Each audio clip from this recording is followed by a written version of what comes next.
Welcome to Edu Guidance YouTube channel. आज आपको बताते हैं एजुकेशन से रिलेटेड कुछ ज़रूरी न्यूज़।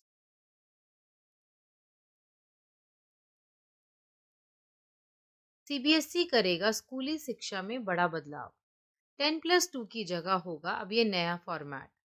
सीबीएसई 10+2 फॉर्मेट को हटाने की तैयारी कर रहा है। एक मीडिया रिपोर्ट के अनुसार राष्ट्रीय शिक्षा नीति 2020 के सुझावों को लागू करने का प्रयास में सीबीएसई 5+3+3+4 के फॉर्मेट को अपनाने में जुट गया है। इसी के तहत बोर्ड जल्द ही संबद्ध विद्यालयों को आदेश जारी कर इस नए सिस्टम के लिए प्रावधान तैयार करने को कहेगा। सीबीएसई की ओर से दी गई जानकारी के अनुसार बोर्ड आगामी शैक्षणिक स्तरों में यह बदलाव करेगा। बता दें कि इस नए प्रावधान का मसौदा राष्ट्रीय शिक्षा नीति 2020 के तहत तैयार किया गया है, जिसमें विद्यार्थियों की स्कूली शिक्षा को 4 भागों में बांटने का सुझाव दिया गया था। नई नीति के तहत 10वीं एवं 12वीं की बोर्ड परीक्षाएं तो जारी रहेंगी, लेकिन परीक्षा की प्रणाली को इस तरह से बदला जाएगा जिससे कोचिंग कक्षाओं में जाने की आवश्यकता खत्म की जा सके।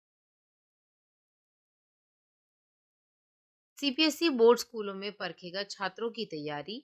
2 बार आयोजित कराएगा प्री बोर्ड परीक्षा। केंद्रीय माध्यमिक शिक्षा बोर्ड की ओर से 10वीं व 12वीं कक्षा की बोर्ड परीक्षाएं फरवरी के अंत या मार्च माह के पहले सप्ताह में आयोजित हो सकती हैं। स्कूलों में इसको लेकर तैयारियां शुरू हो चुकी हैं। छात्रों की तैयारी को परखने के लिए स्कूल प्रबंधनों ने इस बार 2 बार प्री बोर्ड परीक्षा कराने का निर्णय लिया है। कोरोना संक्रमण की वजह से पिछले सत्र में 2 टर्म में परीक्षाएं आयोजित की गई थी। इसमें दोनों टर्म में आधा आधा पाठ्यक्रम आया था। इस बार संक्रमण का प्रभाव न होने पर पहले की तरह एक ही बार छात्रों की परीक्षाएं आयोजित होंगी। दोनों प्री बोर्ड का प्रश्न पत्र स्कूल की ओर से ही तैयार कराया जाएगा। बोर्ड ने सभी स्कूलों में बच्चों का प्री बोर्ड रिजल्ट सुरक्षित रखने के निर्देश दिए हैं। बोर्ड की तर्ज पर ही प्री बोर्ड का आयोजन कराया जाना है। जनवरी में छात्रों की प्रायोगिक परीक्षाएं भी संभावित हैं।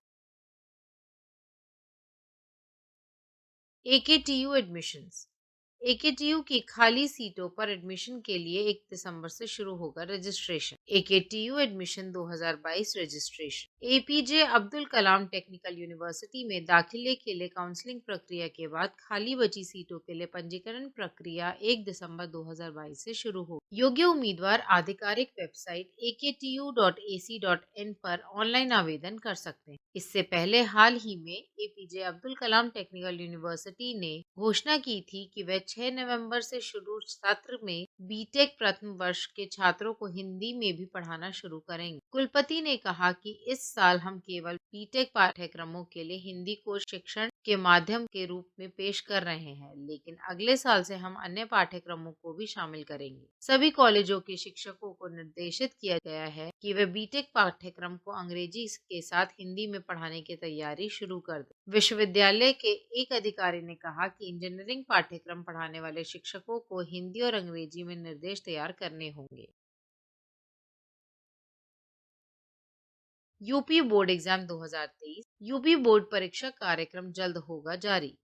परीक्षा केंद्रों की हो रही जियो टैगिंग। उत्तर प्रदेश माध्यमिक शिक्षा परिषद यूपीएमएसपी द्वारा जल्द ही यूपी बोर्ड की परीक्षा तिथि 2023 की घोषणा करने की उम्मीद है। विद्यालयों की जियो टैगिंग की भी जिलेवार रिपोर्ट शासन को भेजी जा रही है, ताकि परीक्षा केंद्रों के निर्धारण की प्रक्रिया तय समय में पूरी हो सके। हालांकि अभी प्री बोर्ड परीक्षा का विस्तृत कार्यक्रम भी जारी होना बाकी है। इंटरमीडिएट और मैट्रिक के छात्रों के लिए परीक्षाएं मार्च 2023 में आयोजित की जा सकती हैं, जबकि प्री बोर्ड परीक्षा जनवरी में आयोजित होनी है। यूपी बोर्ड के कक्षा 10वीं और 12वीं के छात्रों के लिए वार्षिक परीक्षाओं का टाइम टेबल यूपीएमएसपी की आधिकारिक वेबसाइट upmsp.edu.in पर प्रकाशित किया जाएगा।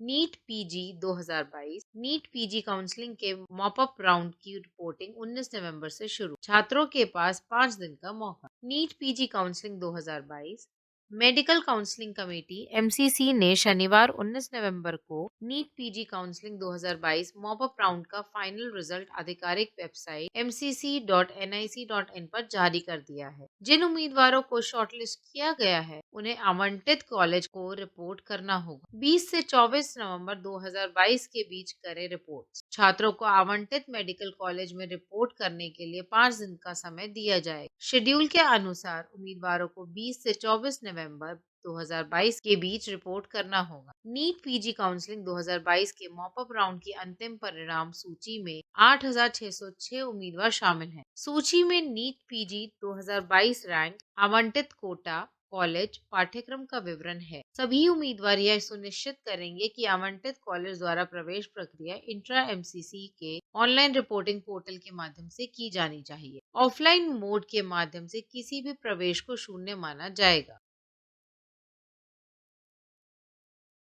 Jamia PhD admissions. जामिया मिलिया इस्लामिया विश्वविद्यालय में 22 नवंबर से पीएचडी प्रवेश शुरू। Jamia PhD admission. जामिया मिलिया इस्लामिया विश्वविद्यालय में पीएचडी कार्यक्रमों में प्रवेश के लिए आवेदन फॉर्म 22 नवंबर से उपलब्ध होगा। इसके लिए योग्य और इच्छुक उम्मीदवार जामिया की आधिकारिक वेबसाइट jmicoe.in पर जाकर पीएचडी के लिए आवेदन कर सकते हैं। शैक्षणिक सत्र 2022-23 के लिए आवेदन पत्र 22 दिसंबर तक उपलब्ध रहेंगे। योग्यता परीक्षा उत्तीर्ण छात्र कर सकते हैं। आवेदन केवल वे उम्मीदवार जिन्होंने 2021-22 या उससे पहले अपनी योग्यता परीक्षा उत्तीर्ण की है, वे पीएचडी कार्यक्रमों के लिए आवेदन कर सकते हैं। उसी के संबंध में अधिक जानकारी समय पर वेबसाइट पर प्रकाशित की जाएगी। Doctor of philosophy JMI PhD programme की डिग्री के लिए कार्यक्रम में प्रवेश के लिए उम्मीदवार के पास कम से कम द्वितीय श्रेणी में मास्टर्स डिग्री होनी चाहिए। इस श्रेणी के उम्मीदवारों को मिलेगी छूट। निम्नलिखित श्रेणी के उम्मीदवारों को पीएचडी कार्यक्रम के लिए प्रवेश परीक्षा में उपस्थित होने से छूट दी जाएगी। वे उम्मीदवार जिन्होंने किसी मान्यता प्राप्त विश्वविद्यालय संस्थान से यूजीसी, सीएसआईआर, जेआरएफ परीक्षा, एसएलईटी गेट उत्तीर्ण की है या सफलतापूर्वक एमफिल पूरा किया है। शिक्षक फेलोशिप धारक बशर्ते कि सक्षम रोजगार प्राधिकारी उम्मीदवार को पीएचडी कार्यक्रम में शामिल होने के लिए अनापत्ति प्रमाण पत्र जारी करता है और एक वचन देता है कि उम्मीदवार को आवश्यक पाठ्यक्रम कार्य की अवधि के लिए छुट्टी दी जाएगी। एडु गाइडेंस आपको एजुकेशन से रिलेटेड सभी जानकारियां और न्यूज पहुंचाता रहेगा। हमारे चैनल को सब्सक्राइब कीजिए जिससे कोई भी जरूरी जानकारी छूट ना जाए। धन्यवाद।